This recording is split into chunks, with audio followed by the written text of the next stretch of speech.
Mr. Edward Scott, I'd like to say thank you very much for coming to the ICD and giving us a great lecture, and we all found it very interesting. First off, I'd like to ask you a few questions.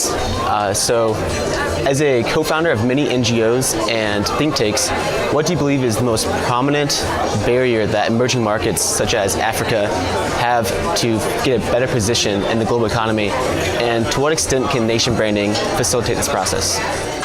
Well, I think the biggest issue is trade, and I think going hand in hand with the issue of trade is the issue of creation of capital, creation of organizations that African countries definitely need to make it easier for people to build businesses in those countries and attract companies. But trade is a major engine, and you will see in those countries that have been able to do that, they've had a certain amount of success.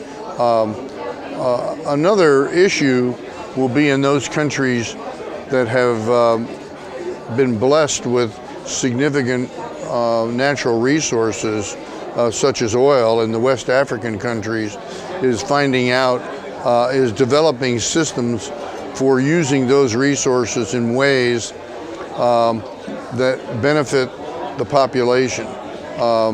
Alaska and Norway are good models for those countries to follow, and Nigeria is a bad model for those countries to follow. And so to avoid the so-called oil curse or resource curse is a big challenge. I think that from a point of view of nation branding, I'm not an expert on that, but you do see that different countries seem to be able to create a sense that a certain area of technology, a certain area of business is their specialty.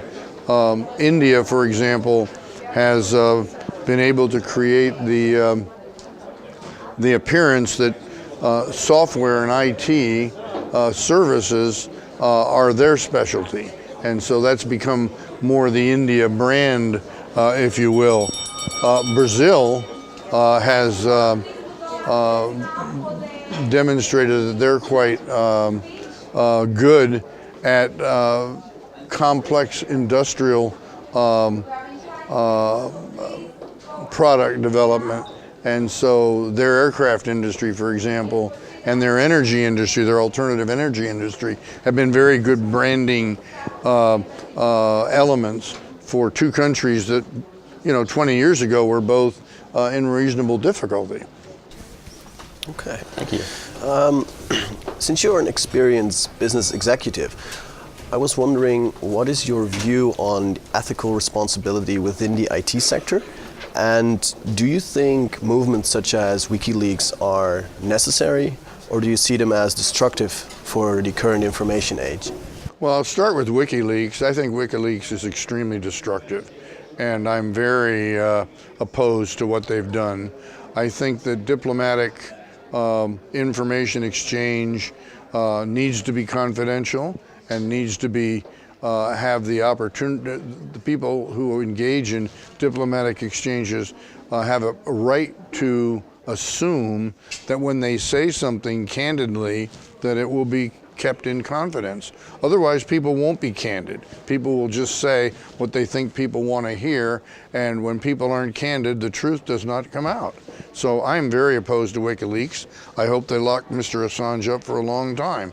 But with respect to ethics in the IT industry, I think that the IT industry has a long way to go to get in front of these issues. And in my previous remarks at this meeting, I gave the example of the problems the IT industry has had in Southeast Asia with practices in the factories that are supplying them being ones that most civilized people would not endorse. Child labor, sweatshop conditions, safety conditions that are very difficult and resulting in things like the fire that occurred recently in that one one's suppliers' facilities in Southeast Asia. So I think they have a real responsibility to do better. And but on the other hand, they have to make money. They won't be in those countries unless they can make money. You know, Apple doesn't need to make its products in Malaysia. Apple can go make its products in Salvador. You know, so they're going to go where they get a good deal. But on the other hand, they do have an obligation not to disrupt the society and to meet certain fundamental labor rights. Okay, thank you. Okay, next question.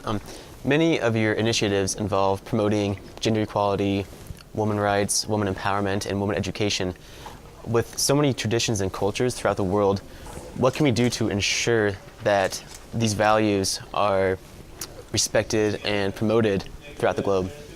Well, I'm probably in the minority here on this subject because I think that we've used much too soft a touch on that issue. I think we should be much more hard-nosed about it. I think first we should name and shame those countries that don't provide women the rights to which they're entitled under the UN Charter. I think this business of being respectful of local culture on this issue is just not, would you be respectful of local culture if it involved throwing babies off a 10-story building? Oh, this is our culture? You wouldn't be respectful of that. You'd say that's fundamentally wrong. Well, fundamental discrimination against women is wrong. And women have an absolute right to equal participation in our society and to indulge countries that say, well, our cultural traditions, we don't let the girls go to school. You know, our cultural traditions, the girls work in the fields while the boys go to school, and we just have to be sensitive to that. I don't buy that. I don't buy that for a minute. I think that's entirely wrong, and I think a much more hard-headed approach to that is called for. Interestingly enough, Hillary Clinton, who's just stepped down as Secretary of State, this is a very big issue for her, and she's announced that she's going to spend some of her considerable amount of her post-retirement time to work on these issues, and I hope to try and be helpful in some way, because I just think it's crazy, and I think it's good for the society ultimately. You see that Korea just elected a woman as president. Ellen Johnson represents the first African head of state who's a woman, and you can see that she's the Minister of Finance of Nigeria is a woman, and these are people who are very well trained, of very high intellect, and people who will do a terrific job for their country. So it's a big deal in my opinion, and I think the world has been just way, way too soft on this issue. Okay. The next question is, do you think development aid is a way to boost the economics of the receiving countries, or do you see it as an obstacle of... Well, I think the notion that it's an obstacle is wrong. I know that there's been a couple of books written recently about one called Dead Aid, I think, where aid is viewed as a problem. I don't share that view, but it's not the answer. It's as I said, I think earlier in the day, it's a catalyst. Aid is a catalyst. And so what you want to do with aid is target it. You want to target it to areas and of inquiry where you can accelerate progress, where you can facilitate things happening. But it can't be a substitute for primary funding by nations themselves of their own issues. So the idea that you're going to use aid just to build a bunch of schools and sustain the salaries of teachers and so on with aids, that just won't work. The countries themselves have to do that. But you can help countries by giving aid to build a teachers college, for example.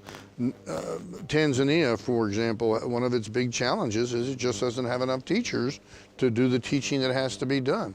Well, if you were to use foreign aid to build a network of teaching colleges, that would be a catalyst. That would be a turbocharger.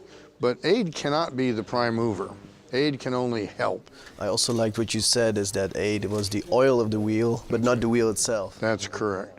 And I certainly believe that. And but you know, there are certain things you can do to establish. For instance, one of the things that's been tried is cash payments to get parents to send their kids to school in places like Brazil. And if you do aid to do things like that for a short period of time to establish a cultural reorientation, that can be effective as well. Yes. Okay. Okay. So last question. As you are a co-founder of a very large international company, what do you see as the role of corporations and companies in cultural diplomacy, and do you have any interesting experiences? Well, you know, I think cultural diplomacy is an area that I'm not an expert in. And so I hate to talk about things that I don't feel I know a lot about. I do think that being culturally sensitive is an important element of doing business in somebody else's country. I think cultural diplomacy certainly with student exchanges. I mean, for example, this has nothing to do with corporations now, but if I were president of the United States and I wanted to do one thing that would improve the relationships between the United States and the rest of the world, I would quadruple student exchanges, students coming to the U.S. to go to university, and I would pay for that. So there's a piece of cultural diplomacy that I would very much favor. Now, how could corporations work toward that? Maybe corporations could provide scholarships.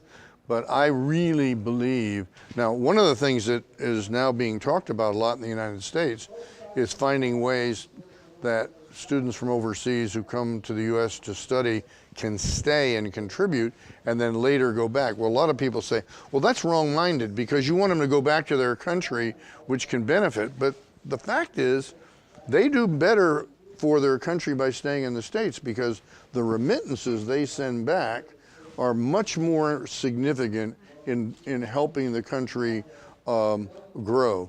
You know, you frequently have people talk about nurses from Malawi, you know, how the United States is stealing all these nurses. Well, those nurses get to the States, the money they send back will train 5 nurses and will have a multiplier effect on the economy.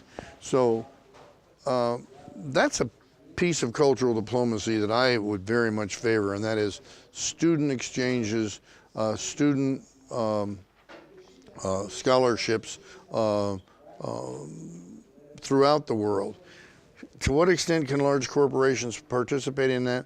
They can participate to some degree, but you know, corporations are in business to make money, and they do quite a bit for the local economies just by hiring people.